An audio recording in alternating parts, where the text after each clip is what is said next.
যদি কোনো ব্যক্তি আল্লাহর সাথে কাউকে শরীক না করে মারা যায়, তাহলে আল্লাহ পাক রব্বুল আলামিনের সাথে ওই ব্যক্তির সাক্ষাৎ হবে। সুবহানাল্লাহ। যদি কোনো ব্যক্তি আল্লাহর সাথে শিরক না করে মারা যায়, তাহলে ওই ব্যক্তির আল্লাহর সাথে সাক্ষাৎ হবে।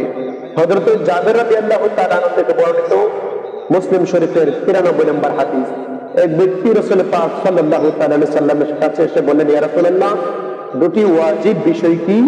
নবীজি বলেন, যে ব্যক্তি আল্লাহর সাথে শিরক না করে মারা যায় সে জান্নাতে যাবে, আল্লাহর সাথে সাক্ষাৎ হবে। আর যে ব্যক্তি শিরক করে মারা যায় সে জাহান্নামে হবে। আল্লাহু আকবার, আল্লাহু আকবার।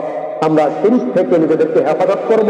প্রয়োজনে নবীজি বলেছেন, প্রত্যেক রাত্রে ঘুমানোর সময় তোমরা সূরা কাফিরুন পড়ে ঘুমাবা, তাহলে অবশ্যই আল্লাহ পাক রব্বুল আলামিন তোমাদের মনের অজান্তে যে শিরক করা হয়েছে ওই শিরক গুলা থেকে তোমাদেরকে আমার আল্লাহ মুক্তি দিবেন। সুবহানাল্লাহ, সুবহানাল্লাহ, সুবহানাল্লাহ। আমরা সূরা কাফিরুন পড়ে ঘুমাবো।